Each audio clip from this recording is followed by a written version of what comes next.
Okay, so we're talking about the natatorium. We are. 2 years away from its centennial. I guess what's the biggest update people need to know about what's going on with the site? Well, over Memorial Day weekend, there was an event on Sunday, and Mayor was there, and once again expressed his commitment to getting the project done. It's been dormant for many years, as lots of folks know. The Friends of the Natatorium have been around since, I think, for 42 years now, and really pushing this. I know the project has had a number of sort of fits and starts over the many decades, but we are moving along with the full intention of getting the project finished and started, hopefully started before the centennial in 2027. Can you walk us through the plan to actually revamp the natatorium? Sure. The city and county has put in a couple $1 million for the plan and the design of the natatorium project, of the rehabilitation. So right now those plans are being finished by a design firm in town through our Department of Design and Construction. So the plans are about 60% done. And we should have the complete plans by the fall, and then we'll go about the business of, raising the money, finding a firm to. It's a really complicated project, as you can imagine. So working with different engineering firms and finding a construction company to take on the project. So diving into the plans here, is it a full restoration, a partial restoration, or a redesign? Oh, not a redesign. It will look similar to what people remember the natatorium looking like back in the day. Bleachers will be part of it. The facade of the natatorium is not going to change. There will be some, cosmetic changes because there's some cracking in the concrete and that sort of thing. But remember, it's a World War I memorial, and we don't want to change the integrity of the memorial. But yeah, there'll be fully intent on having a place for folks to swim, folks to sit in the bleachers, and then some other, things to be determined inside. I feel like a lot of people want this. Even talking in the newsroom this morning, everyone's like, oh my gosh, really? Is it going to reopen? Everyone is so excited about this idea. Personally for you, what are you hoping to see when this is finished? Well, I'm hoping to see a new generation of folks able to go down there and swim and enjoy it like so many before them had.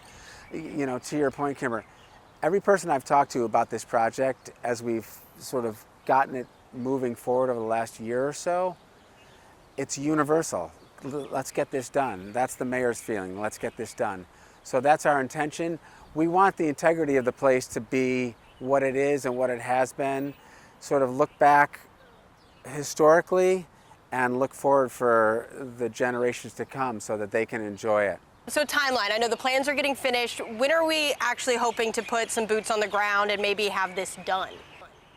I would never give you a completion date, but I will say that, as I mentioned earlier, the 100-year anniversary is August 2027, and we want to have the project started and underway at that time, so we can have a bit of a celebration.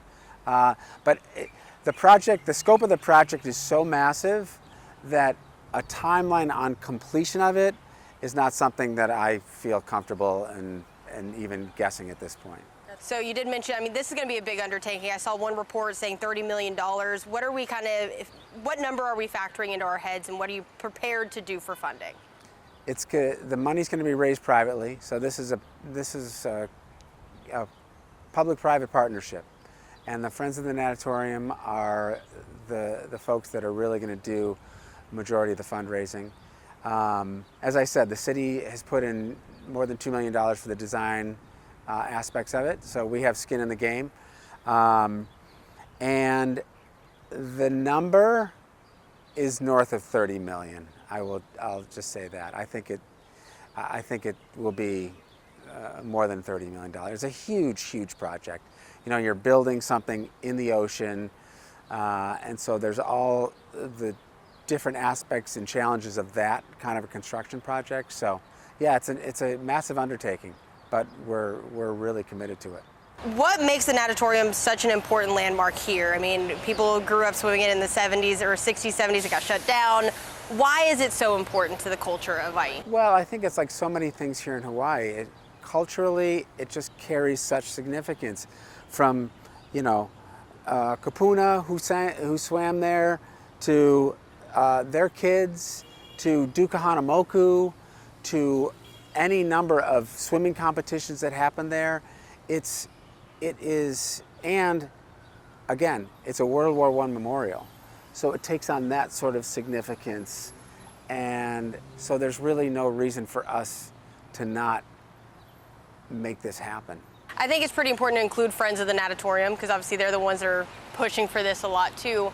What else from the community are you taking into consideration about revamping this site? Well, we'll go before the neighborhood board. We went before the neighborhood board. Our design folks went before the neighborhood board, I think last August it was sometime last summer, just to let them know what we were up to. We'd like to keep the neighborhood boards and anyone who's interested informed on the plans.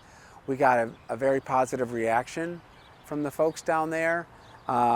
So we will keep people apprised of what we're doing, but we want public buy-in, and as we talked about earlier, the overwhelming desire to get this project done has sort of blown us all away. Everybody wants it to be done.